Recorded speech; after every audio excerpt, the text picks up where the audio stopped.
Yes, Assalamu alaikum students. I hope so you will be all right by the grace of Allah Almighty. Dear students, today the topic of our discussion is knocking, octane number and reforming. ठीक है? We are discussing the topic from organic chemistry, part 2 FSC. Dear students, first of all, we will discuss knocking. Now let's start our topic. Knocking is a sharp metallic sound coming from internal combustion engine. ठीक है, ये हमारे पास जो combustion engines होते हैं automobiles के, उनमें से एक बहुत ही तेज़ और नाखुशगवार किस्म की आवाज़, अनप्लेजेंट साउंड जो हमें सुनाई देता है, ठीक है, उसको हम कहते हैं नोकिंग. ठीक है, तो ऑटोमोबाइल्स के इंजन जो होते हैं उनमें से एक बहुत ही तेज़, अनप्लेजेंट, शार्प, तेज़ एक मेटालिक साउंड हमें सुनाई देता है, ठीक है, जो हमारे लिए नाखुशगवार होता है, उसे हम क्या कहते हैं? नॉकिंग. ठीक है, तो इसमें हम देखेंगे कि नॉकिंग क्या है, क्या रीज़न है नॉकिंग की. ठीक है, नॉकिंग क्यों प्रोड्यूस होती है इंजन्स में. ठीक है, तो कैसे इसे ख़त्म किया जा सकता है नॉकिंग को. तो ये स्टूडेंट्स, ये तीनों टॉपिक्स इंटर रिलेटेड हैं. ठीक है, these three topics are interrelated to each other. ठीक है, we will discuss one by one. Now let's discuss some reasons behind knocking. Dear students, knocking takes place due to the combustion of low quality fuel having octane number less than 100. ठीक है, तो octane number जो है वो less than 100 होता है fuel का, वो लो क्वालिटी फ्यूल होता है. अगर इस तरह का फ्यूल कंबस्ट हो इंजन के अंदर तो वो नोकिंग प्रोड्यूस करता है. अब ऑक्टेन नंबर क्या है, ठीक है, इसको भी हम आगे आज डिटेल से डिस्कस करेंगे. नेक्स्ट है, combustion can be initiated before spark plug fires. ठीक है, कि जब इंजन के अंदर जो प्लग होता है वो स्पार्क देता है, जिससे क्या होता है, जो फ्यूल होता है, एयर और फ्यूल का जो मिक्सचर होता है आपका पेट्रोल का, वो कंबस्ट होता है. कब कंबस्ट होता है? जब प्लग जो है वो स्पार्क प्रोवाइड करता है. लेकिन अगर लेस क्वालिटी फ्यूल यूज़ करेंगे तो वो स्पार्क प्लग के फायर करने से पहले ही इग्निशन शो कर देगा, जिससे उसकी जो एनर्जी है वो यूटिलाइज इंजन नहीं कर पाएगा सही तरीके से, तो नोकिंग प्रोड्यूस होगी. इस पॉइंट को भी हम डिटेल से डिस्कस करेंगे. Knocking reduces the efficiency of engine and it may damage the piston of engine. तो नोकिंग से क्या होता है स्टूडेंट्स? नोकिंग जो होती है ये इंजन की एफिशिएंसी को कम कर देती है, और इंजन के अंदर जो पिस्टन है, जो इग्निशन का बाइस बनता है, जिससे इग्निशन से फ्यूल की पिस्टन जो है उसकी मूवमेंट से फ्यूल जो होता है, उसका जो मिक्सचर होता है वो इग्नाइट होता है, और उसके इग्निशन से इंजन को एनर्जी मिलती है, जिससे इंजन वर्क करता है. लेकिन अगर less efficient, less octane number वाला फ्यूल हम यूज़ करेंगे जो नोकिंग का प्रोड्यूस करेगा, उससे क्या होगा, इंजन की एफिशिएंसी कम हो जाती है और पिस्टन जो होता है इंजन के अंदर वो डैमेज हो जाता है. तो हम इसकी डायग्राम देखते हैं, उसमें हम इसको डिटेल से डिस्कस करते हैं. Now let's talk about it's diagram. तो स्टूडेंट्स, इसकी डायग्राम को ज़रा गौर से समझ लें, देख लें. होता क्या है, ये ना कंबस्चन इंजन है. ठीक है, ये हमारे पास एक कंबस्चन इंजन है, इंटरनल कंबस्चन इंजन है, जो किसी भी ऑटोमोबाइल में हो सकता है. देखें ज़रा, इसमें ना ये हमारे पास पिस्टन है. ठीक है, ये ऊपर नीचे मूव करेगा. ठीक है, ये जो पिस्टन है ये ऊपर और नीचे मूव करेगा. ठीक है, और ऐसे ये मूव करेगा. अब यहाँ से ये क्या है, इनटेक वॉल है. ठीक है, तो ये जो इनटेक वॉल है ये क्या करता है, यहाँ से पेट्रोल और एयर का जो मिक्सचर है ना वो इसके अंदर आता है. ठीक है, तो पेट्रोल और एयर का जो मिक्सचर है वो इसके अंदर आ जाता है. ठीक है, अब ये जो पिस्टन जो है ये जब ऊपर को मूव करेगा, ठीक है, ये एयर और पेट्रोल के मिक्सचर को क्या कर देगा, कंप्रेस कर देगा. ठीक है, जैसे ही ये पिस्टन ऊपर मूव करेगा, ठीक है, ये क्या करेगा, ये पेट्रोल और एयर के मिक्सचर को कंप्रेस करेगा. तो ये प्लग लगा हुआ है स्टूडेंट्स. ये प्लग क्या करेगा, ये जैसे ही कंप्रेस करेगा फ्यूल के एयर और पेट्रोल के मिक्सचर को, आपका पिस्टन ऊपर मूव करके ये प्लग स्पार्क देगा तो ये फ्यूल की क्या हो जाएगी, इग्निशन हो जाएगी। ठीक है, तो जब ये स्पार्क देगा तो फ्यूल की क्या हो जाएगी, इग्निशन हो जाएगी। जब इग्निशन होगी तो क्या होगा, एनर्जी मिलेगी इंजन को, इंजन क्या करेगा, वर्किंग करेगा, और एग्जॉस्ट यहाँ से जो गैसेज होंगी वो यहाँ से एग्जॉस्ट हो जाएंगी। ठीक है, तो यानी कि अगर सिंपल वर्किंग हम पढ़ें, अगर सिंपल वर्किंग पढ़ते हैं, अगर ये फ्यूल एफिशिएंट है जिसका ऑक्टेन नंबर बहुत हाई है, तब क्या होगा कि यहाँ से पेट्रोल और एयर का जो मिक्सचर इस वाल के ज़रिए आ रहा है, ये पिस्टन ऊपर नीचे मूव कर रहा है। ठीक है, ये पिस्टन ऊपर नीचे मूव कर रहा है। जब ये ऊपर जाता है पिस्टन तो एयर के और पेट्रोल के मिक्सचर को ये कंप्रेस कर देता है। कंप्रेस करेगा तो फ़ौरन ये प्लग स्पार्क देगा। ये जब स्पार्क देगा तो इसमें कंबशन होगी तो इंजन को एनर्जी मिलेगी, और जिससे इंजन क्या करेगा, वर्किंग करेगा, और जो गैसेस होंगी, ठीक है, वो यहाँ से एग्जॉस्ट हो जाएंगी। ठीक है, ये कब होगा, ये स्मूथली हो रहा है। अब ये कब हो रहा है, अगर जब हमारे पास पेट्रोल या हमारी गैसोलीन जो है वो एफिशिएंट है, उसका ऑक्टेन नंबर बहुत ज़्यादा है। अब नोकिंग की बात करें तो स्टूडेंट यहाँ पर क्या होता है कि अब फ्यूल आपका लेस एफिशिएंट है, उसका ऑक्टेन नंबर कम है। अब यहाँ पे क्या होगा कि जैसे ही ये इनटेक वाल जो है ये एयर और गैसोलीन के मिक्सचर को इसके अंदर इनलेट के थ्रू जब इसमें ऐड करेगा तो ये पिस्टन ऊपर जाएगा। अब पिस्टन, बजाय ये कि पिस्टन इस मिक्सचर को बहुत कंप्रेस कर देता, अभी पिस्टन रास्ते में ही था कि यहाँ से प्री इग्निशन हो गई। ठीक है, यहाँ से अभी प्लग ने स्पार्क नहीं दिया था, अभी पिस्टन ने इस मिक्सचर को कंप्लीट कंप्रेस नहीं किया था कि पहले ही इग्निशन हो गई। ठीक है, फिर जब ये पिस्टन ऊपर जाएगा तो फिर ये प्लग स्पार्क देगा, इग्निशन इधर भी हो जाएगी, यानी कि अब इग्निशन ज़्यादा होगी तो इस पिस्टन को एक्स्ट्रा थ्रस्ट मिलेगा और ये पिस्टन बड़ी तेज़ी से नीचे आएगा, जिसके रिज़ल्ट में एक अजीब व गरीब साउंड प्रोड्यूस होगा जिसे मेटेलिक साउंड कहते हैं, और उसे हम क्या कहते हैं, नोकिंग कहते हैं। तो स्टूडेंट्स, उम्मीद है कि आप लोगों को क्लियर हो गया होगा कि अगर इंजन की स्मूथ वर्किंग देखें तो जब गैस को ये इस मिक्सचर को कंप्रेस कर, आपको पता है कि combustion in the presence of air ही होती है, ऑक्सीजन। ठीक है, तो इसलिए हम इसमें मिक्सचर ले रहे हैं एयर का। अब आप पूछें एयर क्यों ले रहे हैं साथ पेट्रोल के, क्योंकि कंबशन करनी है, वो इन the presence of air oxygen होगी। ठीक है, अब जब ये स्मूथ वर्किंग में जब आपका एफिशिएंट फ्यूल है, ऑक्टेन नंबर हाई है, तब क्या हो रहा है कि पिस्टन ऊपर जा रहा है, एयर और पेट्रोल के मिक्सचर को कंप्रेस कर रहा है और प्लग स्पार्क दे रहा है, इग्निशन हो रही है।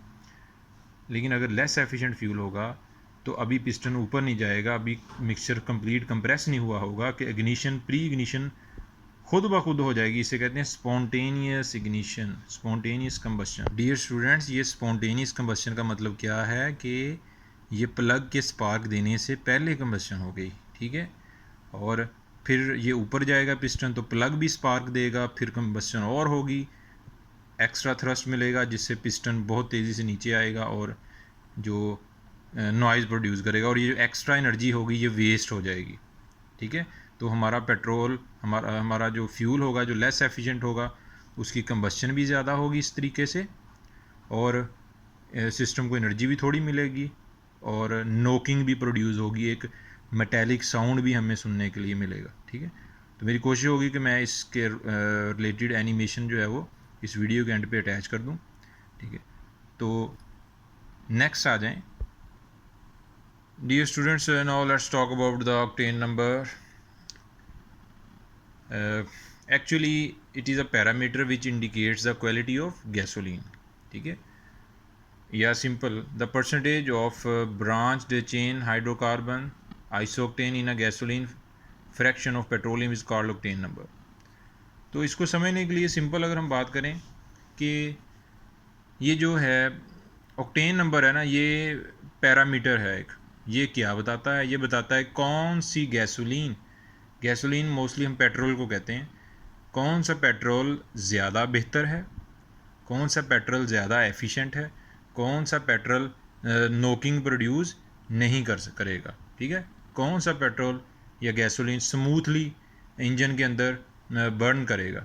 ठीक है, तो ऑक्टेन नंबर जो है इसमें हमारे पास इसको ये एक हमारे पास पैरामीटर है। ये बेसिकली बताता क्या है, ये बताता है कि ब्रांच चेन हाइड्रोकार्बन यानी कि आइसोक्टेन गैसोलीन में किस हद तक पाए जाते हैं। ठीक है, पेट्रोलियम की फ्रैक्शन ये अभी हम एक्सप्लेन करेंगे तो इस चीज़ का आपको क्लियर होगा। फ़िलहाल आप ये चीज़ ये डेफिनेशन इसकी ध्यान में रखें कि ये हमें गैसोलीन की क्वालिटी बताता है। तो अब हम इस चीज़ को एक्सप्लेन करेंगे थोड़ा सा। Dear students, to clarify the definition of octane number, we have example of N-heptane and iso-octane. तो इसमें टेंशन वाली बात नहीं है कि ये हमने आगे नोमेनक्लेचर पढ़ना है कि ये क्या होते हैं, ये नाम वगैरह या स्ट्रक्चर कैसे ड्रा किए जाते हैं ऑर्गेनिक कंपाउंड्स के। फ़िलहाल आप इस टॉपिक को समझने के लिए मैं इतना आपको बता देता हूँ कि नॉर्मल अगर किसी चीज़ के साथ हाइड्रोकार्बन के साथ लिखा हुआ अल्केन, अल्कीन, अल्काइन, हाइड्रोकार्बन को 3 कैटेगरीज में डिवाइड किया गया है, अल्केन, अल्कीन एंड अल्काइन। ठीक है, तो इसमें नॉर्मल लिखा हुआ है हेप्टेन। हेप्टा का मतलब क्या होता है, 7 कार्बन है। नॉर्मल का मतलब कि ये नॉर्मल चेन है, स्ट्रेट चेन है ये। ठीक है, तो नॉर्मल हेप्टेन।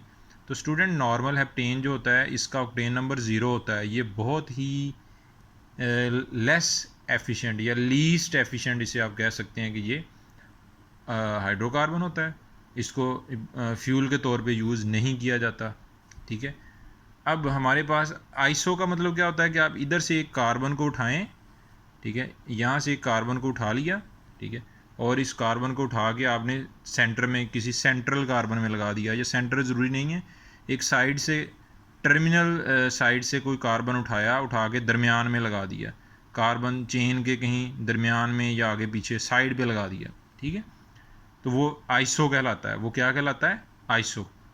अब इसमें कितने कार्बन हैं, 1 2 3 4 5 6 7 और 8। 8 का मतलब होता है ऑक्टा, सिंगल बॉन्ड्स हैं, ऑक्टेन। ठीक है, और आइसो क्यों कहा, इसे नॉर्मल क्यों नहीं कहा, क्योंकि अब इसकी स्ट्रेट चेन नहीं है, इसकी साइडों पे लगे हुए हैं कार्बन। कार्बन एटम इसकी साइडों पे भी लगे हुए हैं। तो जब साइडों पे लगे होंगे तो उसे हम क्या कहते हैं, आइसोक्टेन। ठीक है, कार्बन टू कार्बन सारी सिंगल बॉन्ड्स होते हैं तो अल्केन की क्लास होती है। अल्केन की कौन सी क्लास है कि अल्केन की कौन सी क्लास है, ये आइसो है जो साइडों पे लग गए, और ये हमारे पास स्ट्रेट चेन में है सारे, तो इसे नॉर्मल हेप्टेन कहेंगे। तो 8 अगर हमारे पास 7 कार्बन है तो हेप्टेन, अगर 8 हैं तो ऑक्टेन। तो स्टूडेंट ये जो आइसोक्टेन होता है ना, ये वाला, ठीक है, इसका ऑक्टेन नंबर होता है 100। तो इसका मतलब ये हुआ कि ये बहुत ही एफिशिएंट फ्यूल है। ये दोनों स्टैंडर्ड हैं। ठीक है, एक हमने बहुत ही ज़ीरो लेवल पे ले लिया, एक हाईएस्ट लेवल पे। तो हमारे पास जो बेस्ट गैसोलीन होती है वो आइसोक्टेन है। तो समझ लें कि जो पेट्रोल आप मिलता है आपको मोटर बाइक में आप डालते हैं वो क्या होता है, आइसोक्टेन होता है। इसका आईयू पैक नेम होता है, ये चैप्टर 8 में पढ़ेंगे, 2,2,4 ट्राई मिथाइल पेंटेन, ये इसका आईयू पैक नेम है। ठीक है, international union of pure applied chemistry, उन्होंने कुछ रूल्स दिए हैं इन कंपाउंड्स को स्टडी करने के लिए। उन रूल्स के मुताबिक इसका आईयू पैक नेम ये है। तो ये जो कंपाउंड है ना, 2,2,4 ट्राई मिथाइल पेंटेन या आइसोक्टेन, ठीक है, ये कंपाउंड एक एफिशिएंट फ्यूल के तौर पे माना जाता है। इसका ऑक्टेन नंबर जो होता है वो बहुत ज़्यादा होता है और ये बहुत ही कम वाला। तो इनके दरमियान में जो कंपाउंड्स आएंगे, ठीक है, जैसे जैसे उनमें ऑक्टेन नंबर बढ़ता जाएगा तो उनकी एफिशिएंसी बढ़ती जाती है, वो स्मूथली बर्न करते हैं इंजन के अंदर। ठीक है, तो इसका मतलब क्या हुआ, इसका मतलब ये हुआ कि फ्यूल के अंदर, किसी भी गैसोलीन के अंदर हमने किसकी परसेंटेज को देखना है, आइसोक्टेन की परसेंटेज को। जितना आइसोक्टेन ज़्यादा होगा उस फ्यूल का ऑक्टेन नंबर ज़्यादा होगा, और जितना उसका ऑक्टेन नंबर ज़्यादा होगा उस फ्यूल की एफिशिएंसी ज़्यादा होगी, और वो फ्यूल अच्छा फ्यूल कहलाएगा, अच्छी गैसोलीन कहलाएगी। स्टूडेंट्स हम एक और एग्जांपल ले लेते हैं इसे क्लियर करने के लिए। ये देखें, अब इसमें ये हमारे पास एक बीकर है, इसके अंदर हमने कितने परसेंट आइसोक्टेन ऐड की, यानी कि 2,2,4 ट्राई मिथाइल पेंटेन कितना ऐड कर दिया इसमें, 30%। ठीक है, और नॉर्मल हेप्टेन हमने कितनी ऐड कर दी है, 70%। ठीक है, तो नॉर्मल हेप्टेन इसमें 70% है और आइसोक्टेन कितने परसेंट है, 30%। तो स्टूडेंट अब इसका ऑक्टेन नंबर कितना होगा, इसका ऑक्टेन नंबर कितना होगा, इसका ऑक्टेन नंबर होगा 30, ठीक है। इसका ऑक्टेन नंबर कितना होगा? 30। क्यों? क्योंकि नॉर्मल हेप्टेन की तो एफिशिएंसी ज़ीरो है, ठीक है। नॉर्मल हेप्टेन तो ऑक्टेन नंबर ज़ीरो रखता है, तो 30% जब ऑक्टेन डाल, ये आइसोक्टेन क्या है जिसका ऑक्टेन नंबर 100 है, तो हमने इसकी एफिशिएंसी का अंदाज़ा लगाना है इसमें आइसोक्टेन कितना है। अगर 30% है तो कितना ऑक्टेन नंबर हुआ? 30, ठीक है। तो ऑक्टेन नंबर कितना हुआ इसका? 30। तो जब इसका ऑक्टेन नंबर 30 होगा, ठीक है, तो इसकी अब एफिशिएंसी कितनी हुई? इसकी एफिशिएंसी भी कितनी हुई? 30%, ठीक है। तो ये सिर्फ 30% एक अच्छा फ्यूल है, ठीक है। इसमें आइसोक्टेन बहुत थोड़ा है, तो ये कोई इतना एफिशिएंट फ्यूल नहीं हम कहेंगे इसे, ठीक है।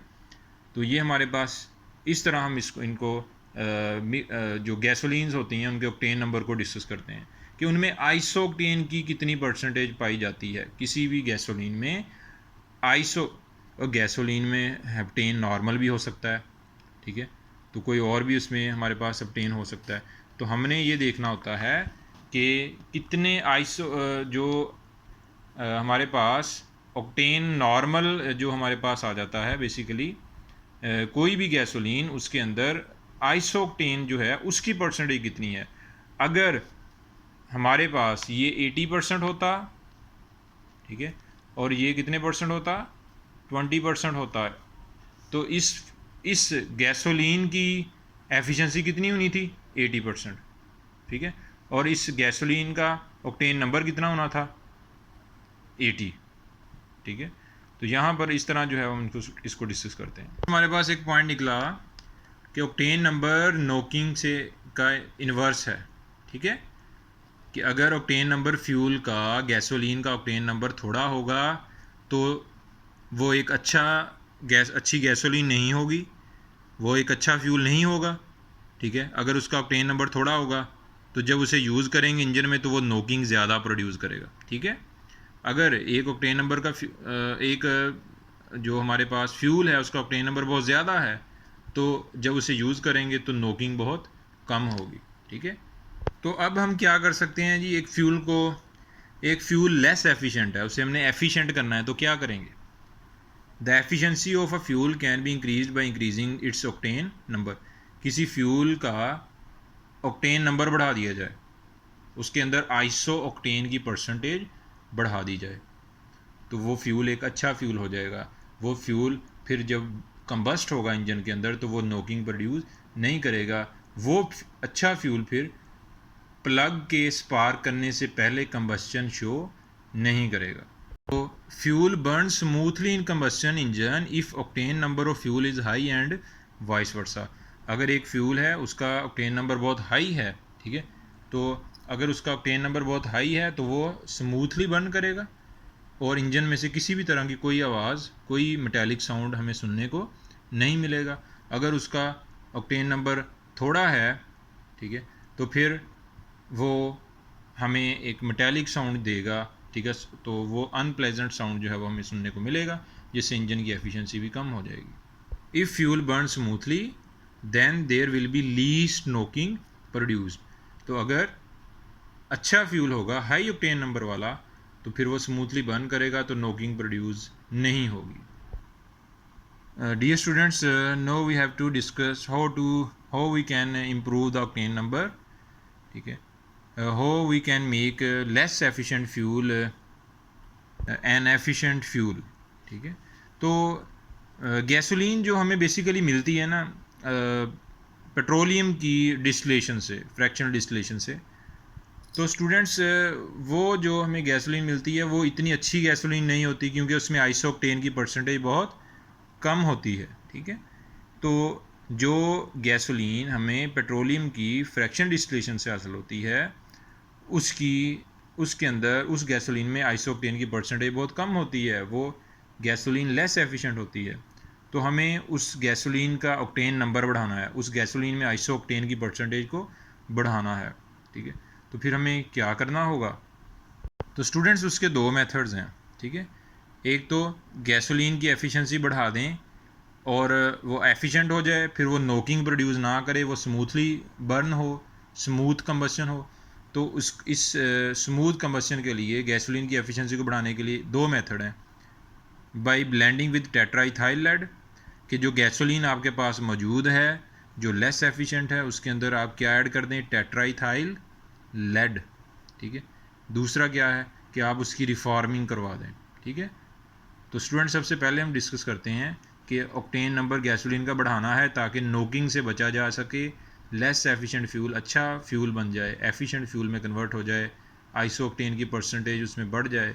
उसके लिए हम फर्स्ट मेथड पढ़ेंगे ब्लेंडिंग विद टेट्राइथाइल लेड। जी, तो स्टूडेंट्स टेट्राइथाइल लेड जो है ना, ठीक है, ये हमारे पास इसके साथ इथाइल ग्रुप्स लगे हुए हैं C2H5। हमने क्या करना है, हमने टेट्राइथाइल लेड को उस फ्यूल के अंदर ऐड कर देना है, मिक्स कर देना है, मिलावट कर देनी है, ठीक है। ब्लेंडिंग का मतलब क्या है कि मिलावट कर देनी है। हमने फ्यूल के अंदर जो गैसोलीन लेस एफिशिएंट है उसके अंदर हमने क्या करना है, मिलावट कर देनी है, किसकी, टेट्राइथाइल लेड की।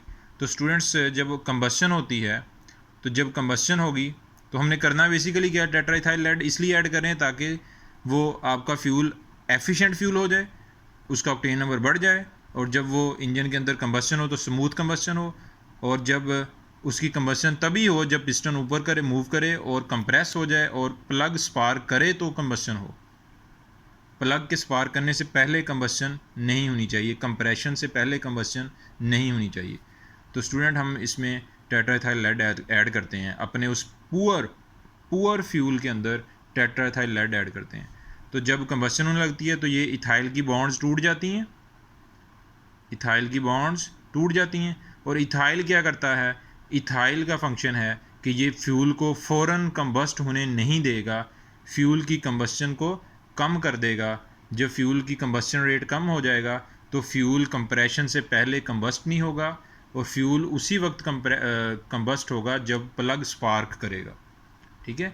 तो नोकिंग प्रोड्यूस नहीं होगी, ठीक है, तो नोकिंग कम हो जाएगी। लेकिन स्टूडेंट्स टेट्राइथाइल लेड अगर फ्यूल में ऐड कर दें, इसका एक बहुत बड़ा डिसएडवांटेज है। और डिसएडवांटेज क्या है कि जब वो फ्यूल जिसमें लेड होता है उसकी कंबस्शन होती है तो लेड ऑक्साइड बनता है, और लेड ऑक्साइड जो है ये रिड्यूस होकर, ठीक है, ये रिड्यूस हो जाता है, ठीक है। तो जब ये रिड्यूस होता है तो रिड्यूस होकर ये दोबारा लेड में चला जाता है, और लेड के पार्टिकल किस में चले जाते हैं, एटमॉस्फेयर में, ठीक है, लेड के पार्टिकल चले जाते हैं एटमॉस्फेयर में। तो जब लेड के पार्टिकल एटमॉस्फेयर में जाते हैं तो स्टूडेंट इससे बहुत सारी प्रॉब्लम्स जो हैं, पोल्यूशन होती है, हैवी पार्टिकल है, हैवी मेटल है। तो जो बच्चे जो होते हैं 5 साल से कम की एज के, तो उन्हें उनके लिए ब्लाइंडनेस का बायस बनती है, ठीक है, और उनकी जो आई साइट है उस पर बहुत इफ़ेक्ट करती है, ये लेड करता है, और मेंटल रिटार्डेशन का बायस बनता है। तो स्टूडेंट्स ये सर्वे किया गया, रिसर्च की गई कि जो हाईवेज़ के इर्द गिर्द जो लोग रहते हैं, ठीक है, उनके अगर बच्चे उनको देखा जाए जो 5 साल से कम उम्र के हैं, तो उनका IQ लेवल कम होता है, ठीक है, और उनकी जो आई साइट है, ठीक है, वो बहुत बुरी तरह अफेक्ट होती है, ठीक है। तो इसलिए फॉरेन कंट्रीज़ में फ्यूल की एफिशिएंसी को बढ़ा के नोकिंग ख़त्म करने का ये जो मेथड है टेट्राइथाइल लेड ऐड करने वाला, इसे रोक दिया गया है, इस पर पाबंदी है।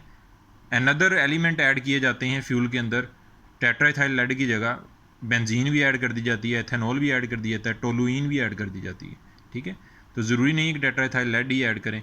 और फिर नोकिंग के लिए बेस्ट टेट्राइथाइल लेड है।